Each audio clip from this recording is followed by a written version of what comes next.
गजाननं भूतगणादिसेवितं कपेत्यम्बुफलचारुभक्षणम् उमासुतं शोकविनाशकारिकं नमामि विघ्नेश्वरपादपङ्कजम्। गुरुर्ब्रह्मा गुरुर्विष्णुः गुरुर्देवो महेश्वरः गुरुर्साक्षात् परं ब्रह्म तस्मै श्री गुरुवे नमः। नारायणं नमस्कृत्यं नरं चैव नरोत्तमं देवीं सरस्वतीं व्यासं ततो जयमुदीरयेत्। सविद्वार को छोड़कर आयो तेरे द्वार, श्री वृषभान की लाडली जरा मेरी ओर निहार। कथा प्रारंभ होते हैं सुनहु वीर हनुमान, राम लखन सिय जानकी सदा करो कल्याण। बुलवृंदावन बिहारी लाल की जय, हरिवंश महापुराण की जय। श्री सूजी महाराज कहते हैं कि ऋषिवरों,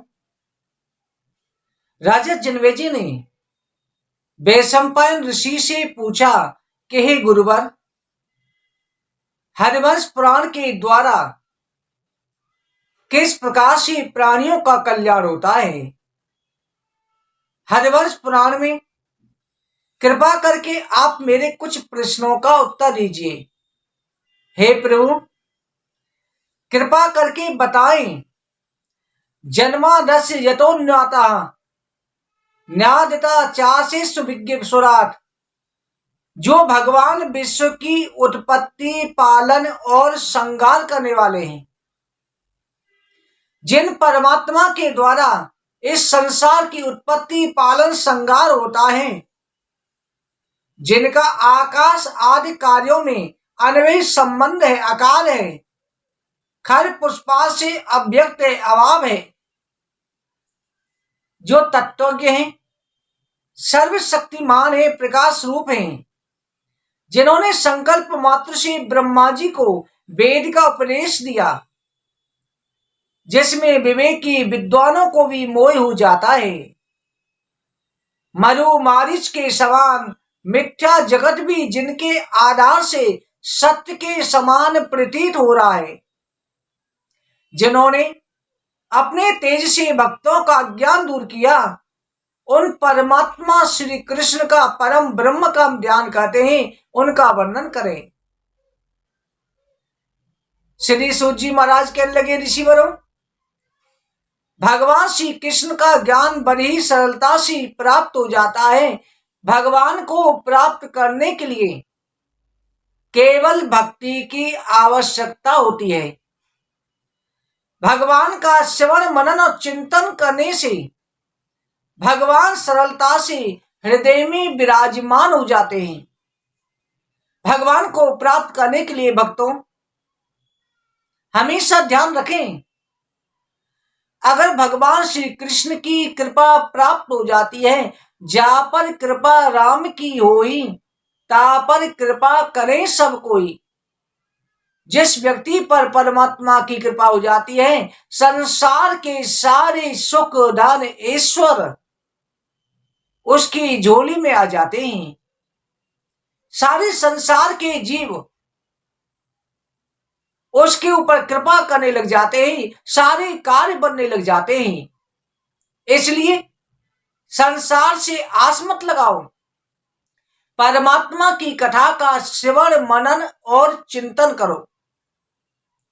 जैसे आपने कथा सुनी, कथा सुनने के बाद में इस कथा का ध्यान करो कि आज आपने क्या सुना था। श्रवण पहला हो गया, फिर उसका मनन, उस कथा का याद करो कि आज की कथा आपने क्या सुनी, फिर उसका चिंतन करो। चिंतन करना कहा जाता है कि उस रूप का ध्यान करना। जैसे गुरुजी कथा सुना रहे थे, बहुत सारे भक्तजन बैठ करके कथा श्रवण कर रहे थे। तो गुरुजी ने सुनाया कि भगवान के चरण बड़े ही कोमल हैं। भगवान के प्रत्येक अंग की तुलना कमल से की जाती है। भगवान के मुख कमल, नेत्र कमल, हस्त कमल, चरण कमल, भगवान की इस प्रकार से तुलना करते हैं क्योंकि भगवान कमल के समान कोमल हैं। दुष्टों के लिए परमात्मा वज्र से भी कठोर हो जाते हैं, पर भक्तों के लिए कमल से भी ज्यादा कोमल हैं। लक्ष्मी जी जब भगवान श्री नारायण के चरण दबाती हैं, बड़े प्यार से धीरे धीरे दबाती हैं, सोचती हैं कहीं स्वामी को दर्द ना हो। इस तरह से एक शिष्य ने गुरु के द्वारा कथा सुनी। आज शिष्य गुरु की आज्ञा से भगवान के भोग के लिए आटा लगा रहा था। उसे गुरुजी की कथा याद आ गई कि भगवान के चरण बड़े ही कोमल हैं। जैसे जैसे आटे में लोच आता गया, उसे भगवान के चरण का ध्यान आता गया। बड़े प्रेम से भगवान के मानसिक पूजा में चरण दबा रहा है, आंखें बंद है, आटा लगाए जा रहा है, उसे गूंथे जा रहा है। बहुत देर हो गई। गुरुजी ने देखा कि अभी तक भोग तैयार नहीं हुआ, क्या कारण है? जाकर के देखा कि अभी आटा गूंथने में लगा हुआ है। कहा कि पुत्र, अभी तक आटा क्यों नहीं गूंथा, भोग तैयार क्यों नहीं है? तो शिष्य कह रहा है गुरुजी, भगवान के चरण बड़े ही कोमल हैं। आज शिष्य जो भगवान के भाव में खोया हुआ है, मानसिक भाव में पहुंच गया है, प्रभु के चरण दबा रहा है। गुरु ने जैसे स्पर्श किया, आज गुरु को भी रोमांच हो आया, गुरु के अंदर भी भक्ति प्रवेश कर गई। भगवान के चरण बड़े ही कोमल है। भक्तों, इसीलिए कहा जाता है परमात्मा की सेवा आप भाव से करो। परमात्मा की शुरू में आपको भाव से भी करेंगे। भाव कुआव अनक आलसहु, नाम जपत दिस मंगल दसहु। परमात्मा का नाम भाव से लिया जाए, कुभाव से लिया जाए, हमेशा मंगलकारी होता है। आज जो है शिष्य को यही भाव की प्राप्ति हुई, इसलिए चिंतन करना, क्योंकि शिष्य उसका चिंतन कर रहा था। जैसे आपको किसी की तुलना कही जाए, जैसे चित्रकार होता है, किसी मूर्ति की व्याख्या होती है, उस मूर्ति का चिंतन करके मन में छवि बना करके वही चित्र तैयार कर देता है। जैसे जैसे उसे बताते हैं वैसे वो चिंतन करके चित्र अंकित कर लेता है। वैसे ही आप परमात्मा का चिंतन अवश्य करो। जो भी कथा सुनी है, भगवान की जिस लीला का वर्णन आया है, ऐसे प्रत्यक्ष में चिंतन करो जैसे परमात्मा सामने विराजमान हो। श्रवण मनन चिंतन, तीन क्रिया परमात्मा की कथा में प्राप्त करने की है। हे रसज्ञों, हरिवंश पुराण भगवान की ऐसी कथा है, वेद में कथा है, ये कल्प वृक्ष की समान है। प्रत्येक मनोकामनाओं को ये पूरा कर देती है। ये भक्ति रस है। इसमें शुरू से लेकर के आखिर तक रसी रस भरा हुआ है। इसी स्वयं श्री नारायण ने कहा है, संसार के प्राणियों की कल्याण के लिए गुरुवर व्यासी महाराज ने इसकी रचना करी है। व्यासी महाराज से पहले ये स्वयं नारायण भगवान ने संसार को उपदेश दिया था। उसके बाद में महाराज दशरथ को यह प्राप्त हुआ। सिंह ऋषि के द्वारा महाराज दशरथ को सलवर्ष पुराण की कथा को सुनाया गया। स्वयं ब्रह्मा जी ने उनके लिए वर्णन किया था। ब्रह्मा जी ने उस ऋषि को सुनाई, ऋषि ने राजा दशरथ को सुनाई। दशरथ जी को स्वयं परमात्मा स्वरूप पुत्रों की प्राप्ति हुई। अगर आप भी श्रद्धा भाव के द्वारा इस कथा का श्रवण करते हैं तो निश्चित रूप से आपकी मनोकामना अवश्य पूरी हो जाएगी। भगवान के अनेक स्वरूप हैं। सोनकार 88,000 ऋषियों ने कहा भगवान, आगे राजा जनमेजय ने क्या पूछा? श्री सूत जी महाराज कहते हैं कि ऋषिवरों, राजा जनमेजय ने पूछा कि हे भगवान, कृपा करके आप परमात्मा के शास्त्रों में कुछ भी वर्णन किया गया है वो क्या है, श्रेय का साधन क्या है, और साथ में ये बतलाएं कि परमात्मा के अवतार किस प्रकार से होते हैं, परमात्मा क्या लीला करते हैं। हे प्रभु, भगवान का अवतार किस लिए होता है, संसार सागर को पार करने के लिए भगवान की कथा कर्णधार है, इस कथा के सुनने से क्या प्राप्त हो जाता है ये भी बताएं। ब्रोहि योगेश्वरे कृष्णे ब्रह्मणे धर्म वर्मणि स्वाम काष्टा मदनोपेते धर्म कम शरणम गतः। इस कलयुग में ये धर्म किसके शरण में रहता है, किसके सारे संसार का उद्धार होता है। श्री सूत जी महाराज कहते हैं ऋषिवरों, वैशंपायन ऋषि कहने लगे कि हे राजा जनमेजय, लोक कल्याण के लिए तुमने ये प्रश्न किए हैं, संसार के जीवों के लिए श्रेय का मुख्य साधन, शास्त्रों का सार केवल भगवान के चरणों में भक्ति है। भगवान की कथा सुनना, भगवान की भक्ति करना, यही श्रेय का असली साधन है। इसके अलावा कोई श्रेय का साधन नहीं है। भगवान की कथा श्रवण करने से ज्ञान और वैराग्य शीघ्र प्राप्त हो जाते हैं। धर्म का अनुष्ठान करने पर भी भगवान की कथा में रुचि नहीं होती, केवल परिश्रम मात्र लगता है। संसार में धर्म का प्रयोजन मोक्ष होता है। अगर आप कितने भी हवन यज्ञ अनुष्ठान करते हैं, आप जो तपस्या करते हैं, कितनी भी परिक्रमा करते हैं, उससे केवल परिश्रम के साथ कुछ ही फल की प्राप्ति होती है। सबसे बड़ा श्रेय साधन, अगर भगवान की कथा नित्य प्रति श्रवण करते हैं, भगवान की कथा श्रवण करने से अर्थ, धर्म, काम और मोक्ष,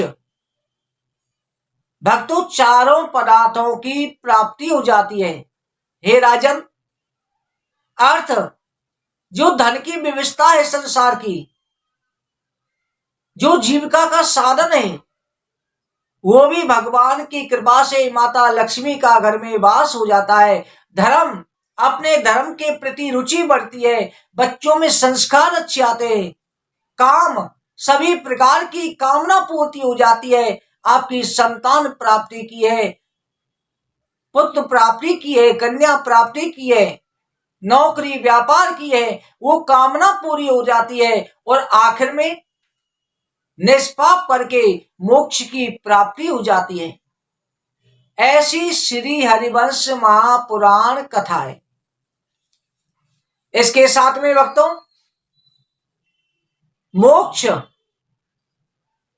मोक्ष सबसे बड़ा साधन जरूरी है। हम संतान उत्पत्ति के लिए क्यों प्रयत्न करते हैं, क्यों दृष्टि उत्पन्न करता है कि हमारी संतान होगी, हमारे पितरों को और हमको पितृ से मुक्त करके मोक्ष प्रदान करेगी, हमको अर्ध देगी, इसलिए संतान उत्पन्न करते हैं। इसके साथ में संसार में धर्म का प्रयोजन भी मोक्ष है, अर्थोपार्जन नहीं। अगर आप धर्म करते हैं, संसार की सुख सुविधा भोग विलास के लिए नहीं करते। अगर भोग विलास के लिए भक्तों देखा जाए, पशु पक्षी में और मनुष्य में कोई भी अंतर नहीं है। अगर कहा जाए कि जीविका का साधन पेट तो मनुष्य भरता है, तो पशु भी पेट भरते हैं।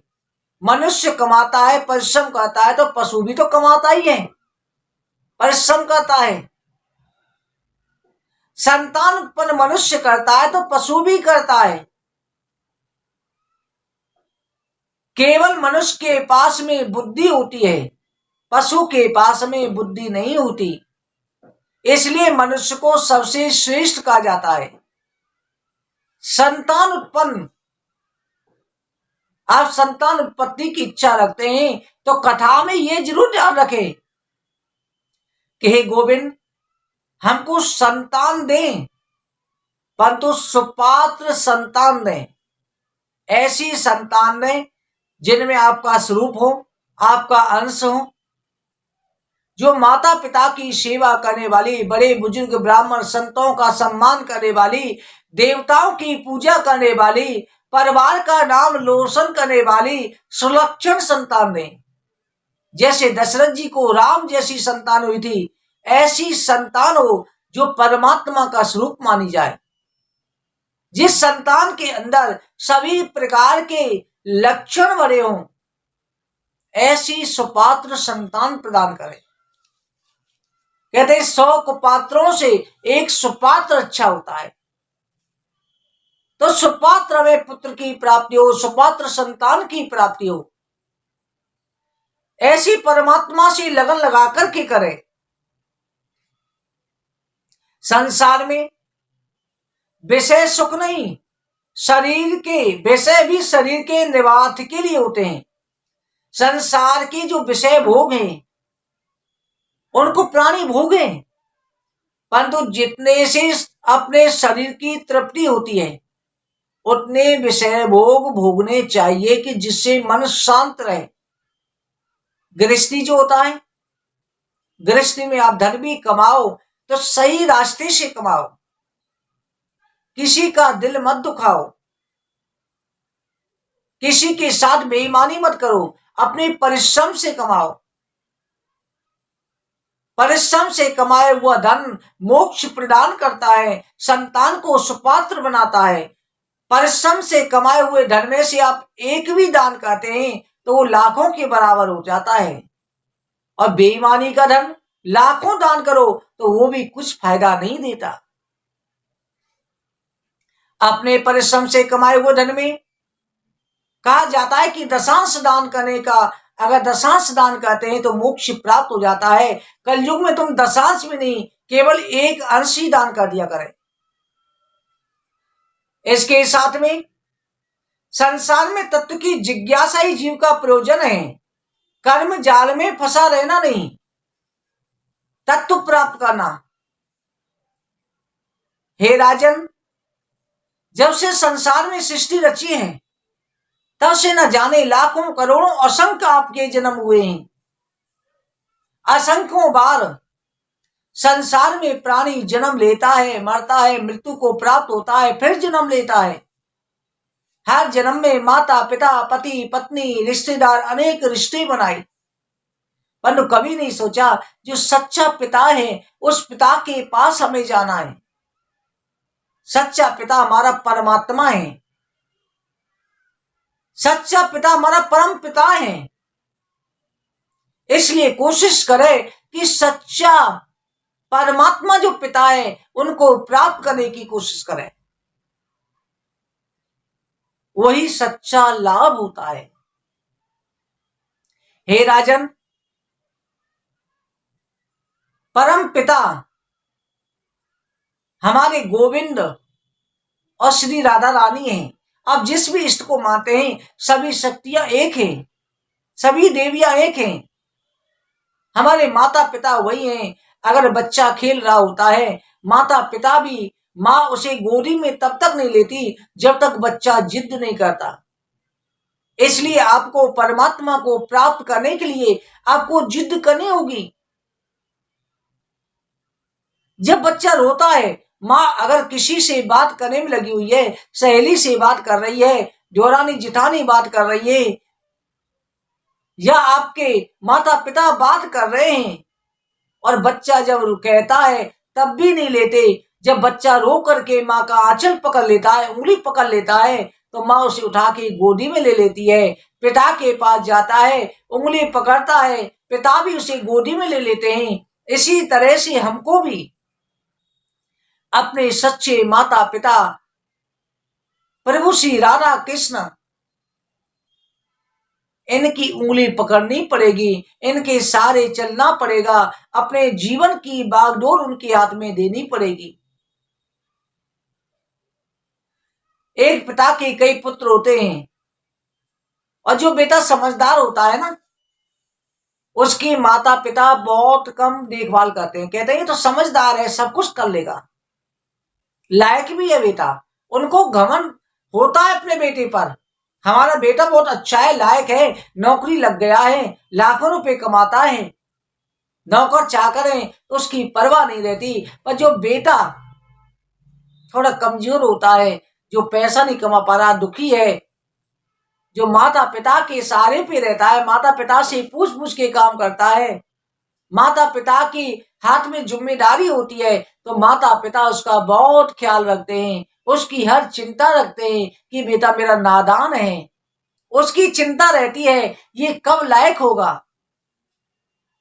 इसी तरह से अगर हम परमात्मा के सामने अपनी विद्वता दिखाते हैं, चालाकी दिखाते हैं, तो परमात्मा मुस्कुराते हैं, कहते हैं कि मेरा बेटा ज्यादा समझदार बनता है, अब इसकी मुझे क्या चिंता है। परमात्मा उसकी तरफ ध्यान नहीं देते,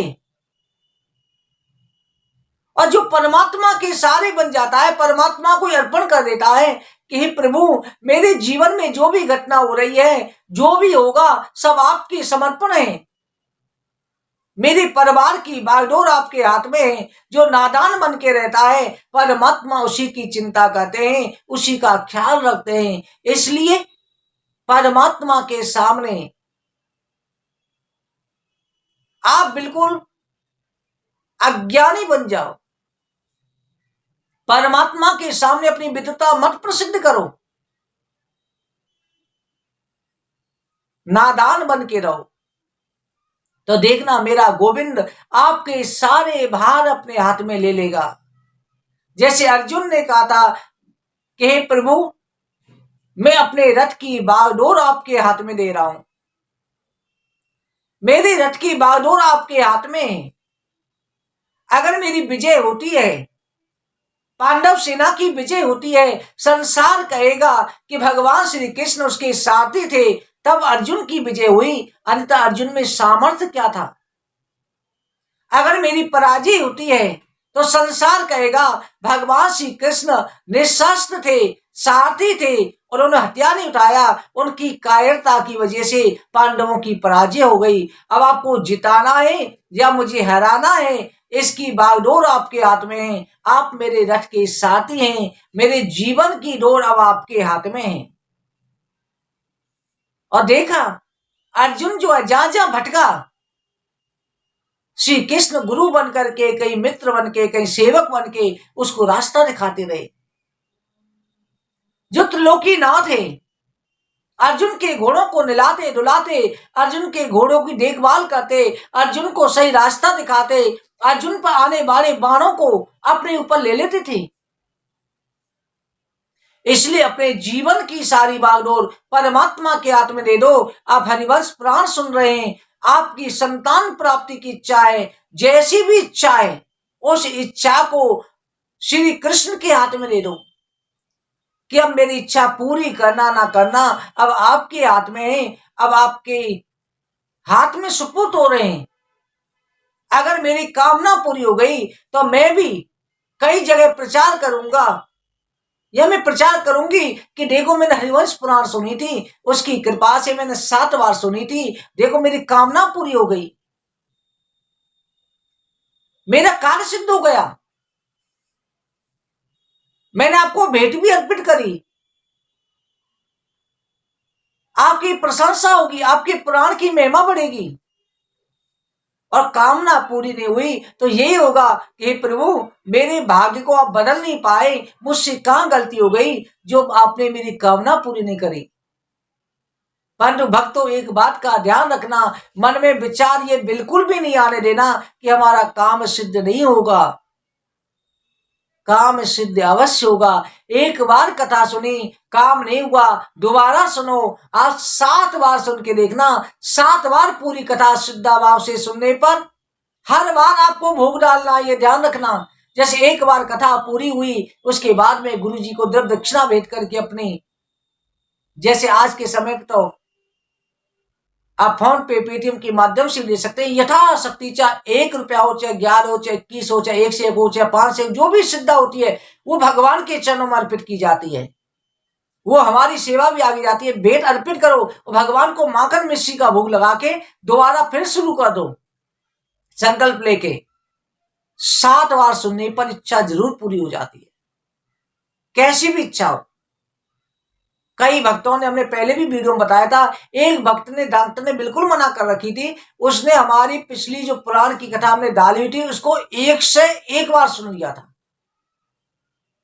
इतनी परिश्रम किया था, उन्हें 2 साल हो गई थी सुनते सुनते, पर निराश नहीं हुई। उनको सुंदर बेटे की प्राप्ति हुई। डॉक्टर भी हैरान थे कि जिसको डॉक्टर की रिपोर्ट ठीक नहीं थी, बिल्कुल हो ही नहीं सकती थी, उसका भी काम कैसे बन गया। ये पुराण की महिमा है। उसकी पोस्ट हमारे चैनल में डली हुई है, देख सकते हैं आप। ग्रंथों का कहते हैं ना कि अगर आपका विश्वास है तो विश्वास से परमात्मा पत्थर में भी प्रकट हो जाते हैं। भगवान ने स्वयं कहा है। एक बार नारद जी ने पूछा था, प्रभु आप कहां रहते हैं? भगवान ने कहा तुम ही बताओ नारद, मैं कहां रहता हूं? नारद जी ने कहा भगवान आप बैकुंठ में रहते हैं। भगवान ने कहा नाम बसामी बैकुंठे। नारद जी ने कहा प्रभु योगियों के हृदय में रहते होंगे। ना हम बसामी वैकुंठे ना हम योग हृदय मद भक्ता यत्र गायंती तिष्ठामि तत्र नादा। हे नारद, ना मैं बैकुंठ में रहता हूं ना योगियों के हृदय में रहता हूं। जहां मेरे भक्त जन मुझे श्रद्धा से पूजते हैं, मेरी कथा सुनते हैं, मैं वहीं पर प्रकट हो जाता हूं। हरि व्यापक सर्वत्र समाना, प्रेम से प्रकट होई में जाना। ये स्वयं शंकर जी ने कहा है। तब सच्चे भाव से कथा सुनो तो सही, पूर्ण विश्वास से सुनो, जरा सा भी मन डगमगाना नहीं चाहिए। ये आप भाव रखो। एक भक्त जो है उसने गायत्री माता का पुष्चन किया। पुष्चन कहा जाता है कि गायत्री माता के मंत्र का, गायत्री मंत्र का 24 लाख जाप करने पर एक पुष्चन होता है। और एक पुष्चन होने पर माता गायत्री दर्शन दे देती हैं और इतनी शक्ति आ जाती है कि जल में भी अग्नि लगा सकता है, कुछ भी कर सकता है। तो एक ब्राह्मण ने एक गड्ढा खोदा, उसके अंदर कुटिया बनाई, उसके अंदर उसने 24 पुष्चन किए, फिर भी माता गायत्री प्रकट नहीं हुई।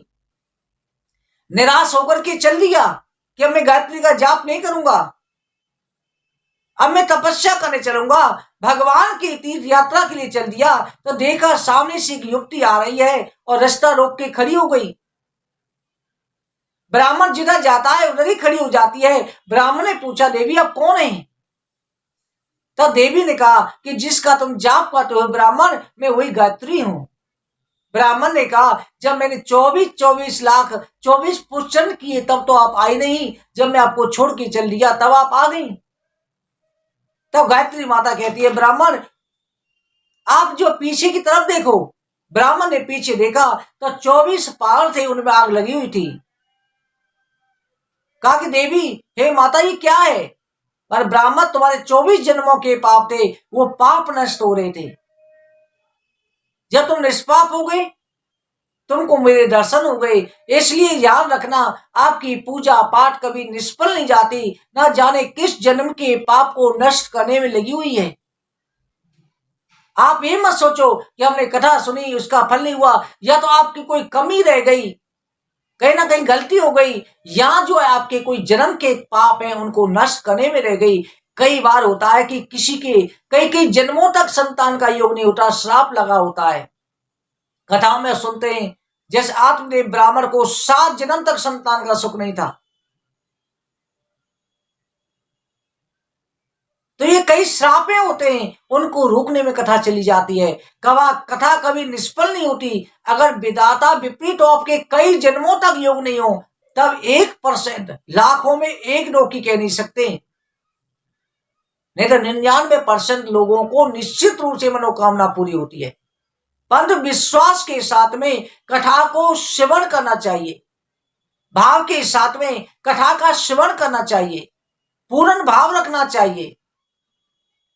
सच्चे भाव से आप कथा को श्रवण करो। कथा में ये मत देखो कि आपको आनंद आ रहा है या नहीं आ रहा।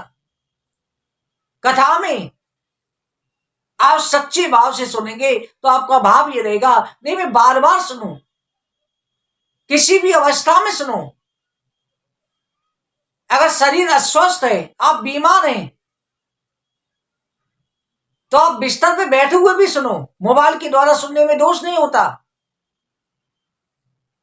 अगर स्वयं पढ़ते हैं तब उसमें नियम पालन करने पाते हैं। सूतक पातक है, कैसी भी अवस्था है, मोबाइल से फोन पर सुनने में कोई दोष नहीं है। आप सुनते रहो, आपको बार बार तृप्ति प्राप्त होगी, मन को शांति प्राप्त होगी। सच्चे भाव के द्वारा कथा श्रवण करो। भक्तों, आज की कथा कहीं पर विश्राम करते हैं। कथा सदा होती रहे, सुनो वीर हनुमान, राम लखन सिय जान की, सदा करो कल्याण, सियापति राम जय जय राम। वृंदावन बिहारी लाल की जय, हरिवंश महापुराण की जय। आप सभी भक्तों की मनोकामना पूरी हो। जय जय श्री राधे, जय जय श्री राधे, जय जय श्री राधे श्याम।